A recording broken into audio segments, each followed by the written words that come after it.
오늘 말씀은 우리들은 왜 하나님을 믿으면서도 매주 하나님의 말씀을 들으면서도 걱정과 근심에서 헤어나올 수가 없을까 하는 것에 대한 해답을 주는 말씀입니다. 오늘 시편 81편은 과거 출애굽 때 광야에서 무려 40년 동안이나 나무와 나뭇잎으로 만든 초막 텐트를 치고 살았던 초막절 절기를 기념하는 시입니다. 시편 기자는 과거 초막 텐트를 만들어 생활했던 그때 뒤에는 애국 군대가 달려오고 앞에는 시퍼런 홍해 바다를 만났던 그때 그 사건을 떠올립니다. 앞으로 가자니 바다에 빠져 죽겠고 뒤로 가자니 애국 군대에 깔려 죽겠고 했던 그 사건을 떠올린 겁니다. 그런 위기 상황에서 어떻게 그 위기를 해결받았는가 오늘 성경은 말하고 있습니다. 오늘 시편 81편의 말씀은 하나님은 과거와 동일하다는 겁니다. 하나님은 어제나 오늘이나 내일이나 동일하신 하나님이십니다. 여러분의 상황이 앞으로 갈 수 없고 뒤로도 갈 수 없을 때, 여러분의 상황이 앞에는 시퍼런 홍해 바다와 같은 장애물이 있고 뒤에는 애국 군대와 같은 대적이 있을 때 어찌해야 하는가? 그것은 과거 출애굽 때와 똑같다는 겁니다. 내 입을 크게 열라 하십니다. 여러분들은 우리들이 믿는 하나님이 과연 어떤 분이라고 생각하십니까? 바이타민 C 그러면 떠오르는 사람이 있습니다. 40년 동안 서울대학교 의과대학에서 해부학 교수로 지냈고 또 세계 100대 의사 가운데 한 사람으로 면역학자로 40여 편의 비타민에 관한 논문을 써서 비타민 전도사로 떠오른 사람이 있습니다. 현재는 서울대학교 의대 명예교수로 있는 이왕재 장로입니다. 이 이왕재 장로가 살아계신 하나님을 만나게 된 사연이 건강과 생명이란 잡지에 실렸습니다. 이왕재 교수가 살아계신 하나님을 만나게 된 계기는 결혼 후 9년 만에 시험관 아기로 태어난 외동딸 하나양 때문이랍니다. 그야말로 금지 오겹과 같은 귀하디 귀한 외동딸 하나양이 6살 때 아주 끔찍한 교통사고를 당했습니다. 자동차 바퀴가 그 아이의 가슴 위로 지나가 버린 겁니다. 그 당시 하나양의 간은 거의 손상될 정도였습니다. 자신은 의사여 의과대학교 교수였지만 하나밖에 없는 딸에게 해줄 수 있는 것이 아무것도 없다는 사실에 너무 슬펐고 아마 인생을 살아오면서 흘려야 될 눈물을 2주간에 다 흘려버렸다 합니다. 하나님께 눈물로 제발 좀 살려달라고 부르짖었습니다. 그런데 놀라운 기적 같은 일이 일어났습니다. 2주 만에 손상된 하나양의 간이 재생이 된 겁니다. 있을 수 없는 일이 일어난 겁니다. 2주 후에 중환자실에서 바로 퇴원을 하는 기적은 이왕재 교수 부부에게 마치 욥이 내가 죽게 대하여 귀로 듣기만 하였사오나 이제는 눈으로 주를 배움나이다 하는 고백과 같이 말로만 들었던 살아계신 하나님을 직접 눈으로 보게 된 계기가 되었습니다. 하나양의 이 기적 같은 사건은 동료 모든 교수들, 특별히 서울대 의대에 있는 모든 믿지 않는 교수들의 큰 영향을 끼쳤습니다.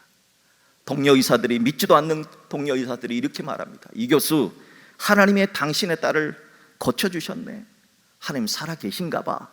믿지도 않는 교수들이 돌아가면서 그 얘기를 했다는 겁니다. 이왕재 교수는 이렇게 말합니다. 학문을 하는 사람들, 특별히 의학을 하는 사람들 중에는 간증을 비판적으로 보는 경우가 들어있어요. 비과학적이고 기복적이라는 거죠. 하지만 진짜 간증은 달라요. 죽음으로 치닫던 아이가 치유되는 과정을 통해 알게 된 것은 하나님께서 살아 계시다는 거였죠. 비타민 전도사 이왕재 교수가 우리들에게 건강과 생명을 주는 2가지 바이타민 C가 있는데 그 첫 번째는 우리 육체를 건강하게 해주는 우리가 잘 알고 있는 비타민 C고요. 2번째 비타민 C는 우리의 영혼의 비타민 C, 크라이스트, 예수 그리스도라고 말합니다. 사랑하는 여러분, 우리가 주로 믿는 영혼의 비타민 C인 예수님은 우리에게 힘을 주시는 분이고 지혜를 주시는 분이고 생명을 주시는 하나님인 줄 믿습니다.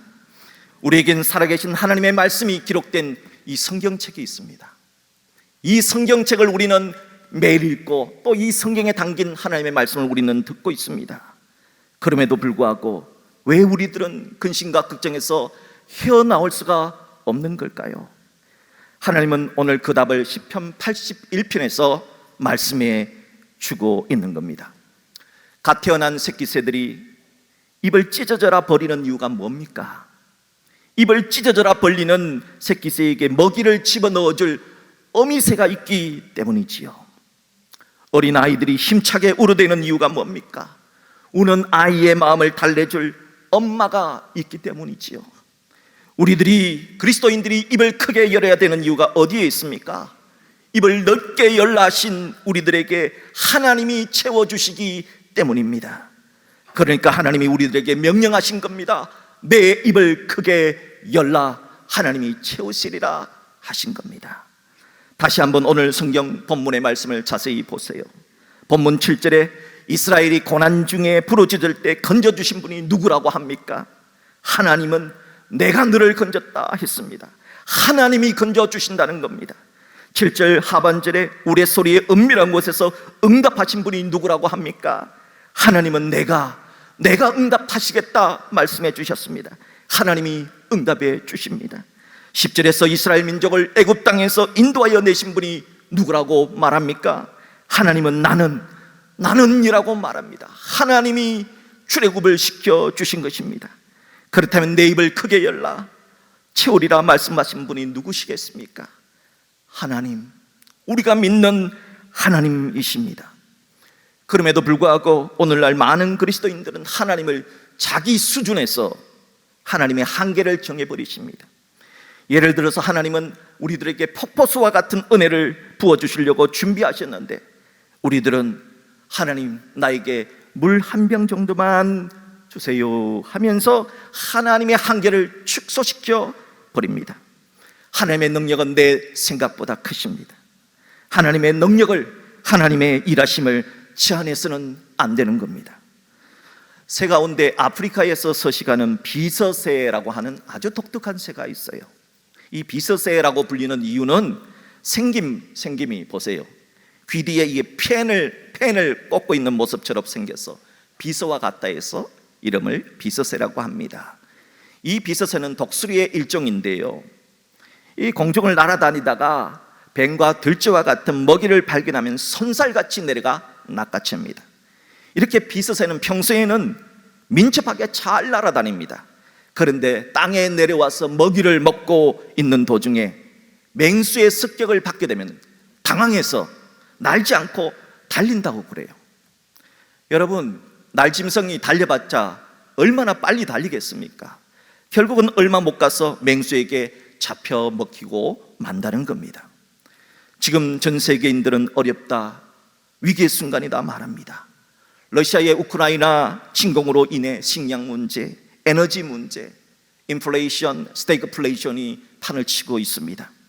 그렇다면 지금이야말로 우리가 무엇을 해야 할 시간입니까? 하나님은 지금이야말로 내 입을 열어야 할 시간이라 말합니다. 하나님께 바짝 엎드려 주의 도우심을 구해야 할 시간이라 말씀합니다. 그런데 문제는 비서새처럼 하나님의 주신 기도의 날개를 사용하지 않는다는 겁니다.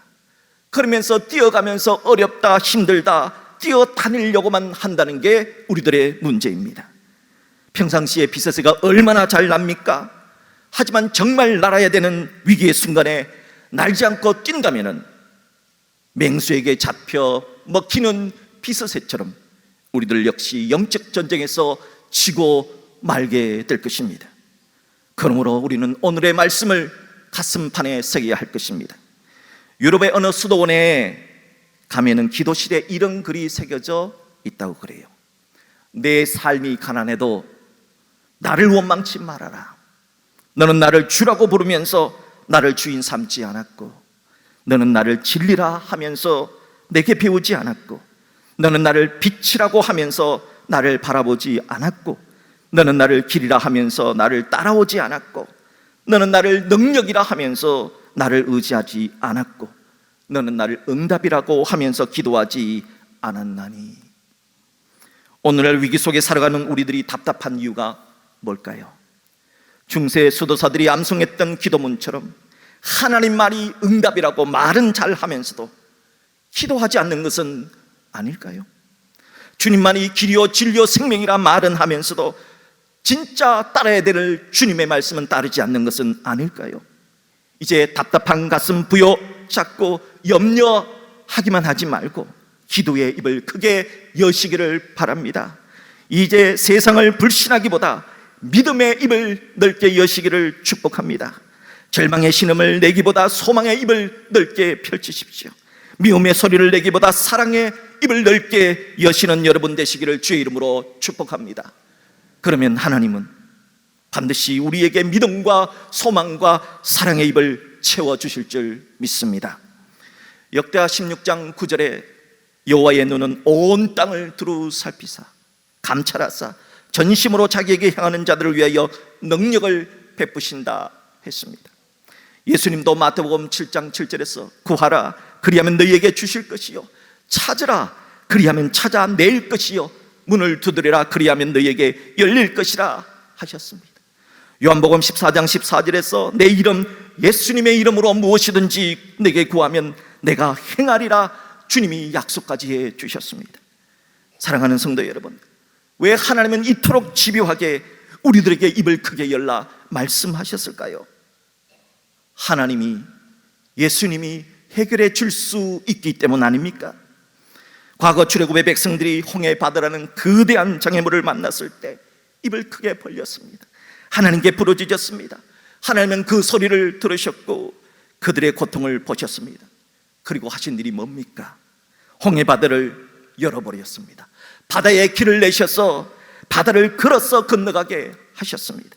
그리고 뒤따라오던 애국 군대를 바다에 수장시켜 버렸습니다. 누가 감히 바다를 갈라서 바다에 길을 내시라 상상이나 했겠습니까? 하지만 하나님은 사람으로서 생각할 수 없는 놀라운 일을 행하셨습니다. 하나님이 이런 놀라운 은혜를 베풀어 주셨는데도 이스라엘이 어떻게 했는지 아십니까? 얼마 후에 하나님을 까맣게 잊어버립니다. 배은망덕한 모습을 보였습니다. 7절 하반절의 말씀을 보십시오. 무리바 물가에서 너를 시험하였도다 했습니다. 이 사건은 출애굽기 17장 1절로 7절에 일어나는 사건을 말합니다. 출애굽한 이스라엘 백성들이 홍해 바다를 지나서 신광야를 거쳐서 르비딤 광야에 도착을 했습니다. 르비딤에 도착을 하자 마실 물이 없는 거예요. 물이 다 떨어진 거예요. 그러자 지도자 모세에게 화를 내며 모세에게 돌을 던져 모세를 죽이려고 했습니다. 하나님을 향하여 불평을 했습니다. 그런 위기 속에서 모세는 기도했고 하나님은 그곳 반석만이 있는 바위만이 가득한 그곳에서 바위를 깨뜨려서 안반수를 솟아나게 해서 물을 마시게 해주셨습니다. 출애굽기 17장 7절의 말씀을 들으십시오. 그가 그곳 이름을 마사라 또는 무리바라 불렀으니 르비딤을 무리바라고 불렸다는 겁니다. 이는 이스라엘 자손이 다투었으며 물 때문에 다투었다는 겁니다. 또는 그들이 여호와를 시험하여 이르기를 여호와께서 우리 중에 계신가 안 계신가 하였음이더라 했습니다. 여러분, 마실 물이 없으면 하나님이 안 계시는 겁니까? 과연 내 사업이 잘 안 되면 정말 하나님이 안 계시는 겁니까? 내 건강에 문제가 생기면 살아계신 하나님이 사라진 겁니까? 내 성적이 잘 안 나오면 하나님이 안 계시는 겁니까? 과연 내가 고난받으면 하나님이 안 계시는 겁니까? 아닙니다. 여러분, 르비딤의 이스라엘 민족에게 문제가 무엇이었습니까? 물이 없는 것 아닙니까? 왜 물이 없다고 하나님까지 없다고 막말을 하는 겁니까? 하나님은 과연 우리가 좋을 때만, 건강할 때만, 잘 살 때만 함께 하시는 하나님이십니까? 아니잖아요. 우리가 힘들고 어려울 때 우리를 버리시는 비열한 분이 하나님이십니까? 아니잖아요. 하나님이 그런 분 아니라면 이스라엘이 물이 없을 때 뭘 해야만 했을까요? 불평입니까? 돌질입니까? 내 입을 크게 열라 하신 말씀처럼 기도해야 하는 때 아닙니까? 그런데도 기도는 하지 않고 하나님이 없다고 불평을 합니다. 돌질을 합니다. 성경은 물이 없는 르비딤으로 하나님께서 인도하신 이유를 이렇게 말씀하십니다. 하나님이 너희를 시험하려고 했다는 겁니다.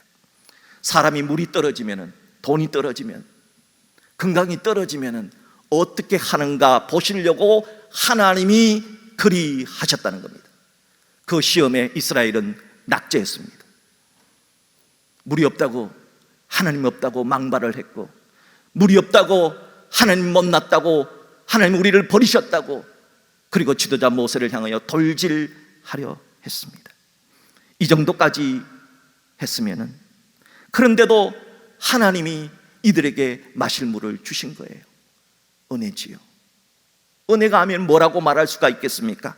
이런 은혜를 받았으면 어떻게 해야 됩니까? 이스라엘이 회개해야지요. 그리고 말씀을 따라 살아야지요. 오직 하나님만 믿고 살아야지요. 그런데 어떻게 했습니까? 이번에는 가짜 신은 우상을 섬긴 겁니다. 그때 하나님은 가슴이 너무 아파서 이렇게 말씀하셨습니다. 내 백성이여, 내 백성이여 들으라. 내가 내게 정언하니라. 이스라엘이여 내게 듣기를 원하노라. 하나님의 이스라엘을 내 백성이라고 부르십니다. 여전히 이스라엘을 포기하지 못하신다는 겁니다. 그렇게 사고를 치고, 그렇게 하나님을 욕하고, 지도자 모세에게 돌질을 해도, 그래도 그런 못난 이스라엘을 여전히 내 백성으로 사랑하시는 분이 하나님이십니다. 그리고 부모가 아이를 타이르듯 십계명의 제1, 제2 계명의 말씀을 하십니다. 너희 중에 다른 신을 두지 말며 이방 신에게 절하지 말지어다. 사실 인간은 하나님을 섬기지 않으면 다른 신을 섬기게 되어져 있어요. 왜냐하면 인간은 하나님이 창조하실 때 영혼을 만들었기 때문입니다. 이 영혼에 하나님을 섬기지 않으면, 비어 있으면 하나님이 아닌 다른 우상을 섬기게 되어져 있습니다. 그래서 나는 무신론자라고 말하는 사람, 엄밀하게 말하면 그 말이 틀렸습니다. 하나님을 섬기지 않는 것이지 다른 신을 우상으로 섬기고 있다는 뜻이 됩니다.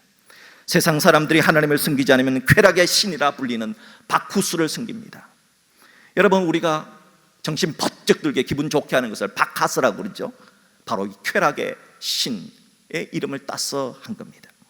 세상 사람들이 하나님을 섬기지 않으면 아름다운 몸매와 미를 자랑하는 아프로디테를 섬깁니다. 왜 여자 화장품 선전에 아프로디테가 그렇게 나옵니까? 미의 여신이기 때문이지요. 세상 사람들이 하나님을 섬기지 않으면 하나님 없는 성공을 이루는 승리의 신 나이키를 섬깁니다. 왜 운동화 이름에 나이키가 있습니까? 그거 신고 이 게임에서 승리하라는 거 아닙니까? 세상 사람들이 하나님을 섬기지 않을 때 가장 많이 섬기는 신은 예수님도 말씀하신 돈의 신 맘몬입니다. 그러나 하나님의 형상으로 창조된 인간은 하나님이 없는 돈, 하나님이 없는 승리, 하나님이 없는 아름다움, 하나님이 없는 쾌락이 잠시의 쾌락을 줄 수 있고 평안을 줄 수 있습니다. 하지만 영원한 행복과 평안을 줄 수는 없습니다. 왜냐하면 하나님만이 영원한 행복과 평안을 주실 수 있는 전능하신 신이기 때문입니다. 그래서 하나님은 오늘 너희 중에 다른 신을 두지 말며 이방 신에게 절하지 말지어다 명하신 것입니다. 그리고 시편 기자는 오늘 본문 10절에서 힘주어 말씀하는 내용이 있습니다. 본문 10절의 말씀 우리 합독하도록 하겠습니다. 나는 너를 애굽 땅에서 인도하여 낸 여호와 내 하나님이니 내 입을 크게 열라 내가 채우리라. 하나님은 너의 하나님이라는 겁니다. 사랑하는 여러분, 하나님은 여러분의 하나님이십니다. 여러분이 고난당할 때 하나님은 모른 채 팔짱만 끼고 하늘에 계신 분이 아니라 여러분을 위해서 십자가에 못 박혀 돌아가실 만큼 사랑하시는 하나님이다 하는 것입니다. 하나님은 우리들의 하나님이십니다. 그러니까 여러분이 입을 크게 열면, 기도하면 하나님이 채워주신다 하십니다. 이것이 오늘 시편 81편이 우리에게 주는 메시지입니다. 입을 여십시오. 기도의 입을 여십시오. 믿음의 입을 여시고 소망의 입을 여시고 사랑의 입을 여셔서 하나님이 채워주시는 은혜를 누리는 여러분 되시기를 주의 이름으로 축복합니다.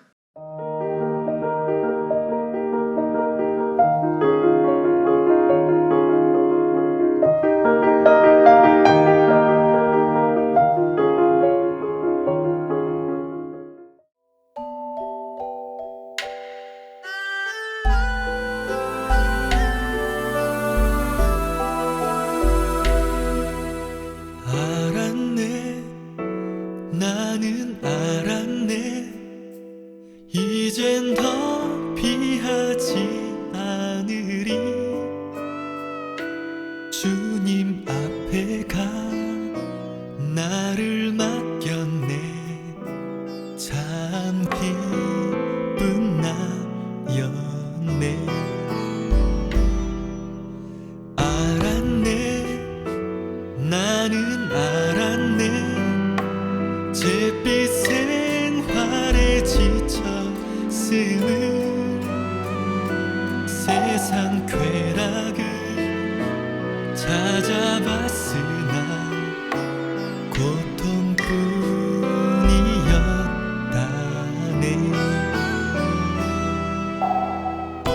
삶은 의미 없고 만족 없었네.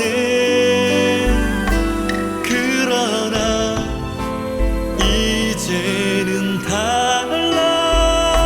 새 삶이 내게 임했네. 알았네, 나는 알았네. 이젠 더 피하지 않으리. 그가 내게 와 나를 구했네. 참 기쁜 날이었네.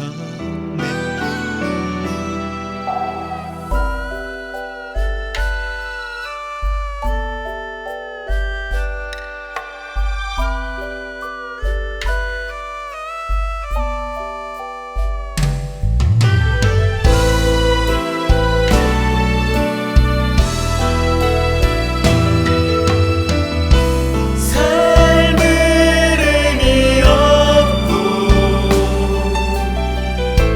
만족 없었네. 그러나 이제는 달라. 새 삶이 내게 임했네.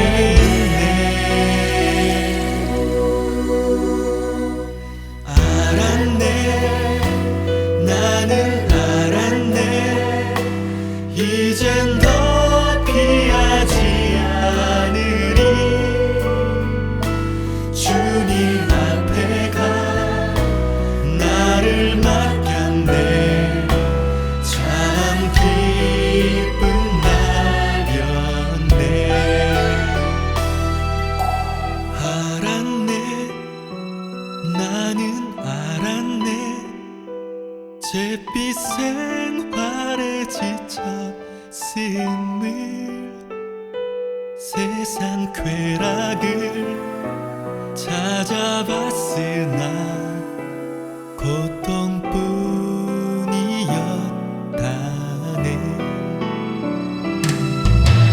알았네, 나는 알았네. 이젠 더 피하지 않으리. 그가 내게 와 나를 구했네. 참 기쁜 날이었네. 알았네, 나는 알았네. 이젠 더 피하지 않으리.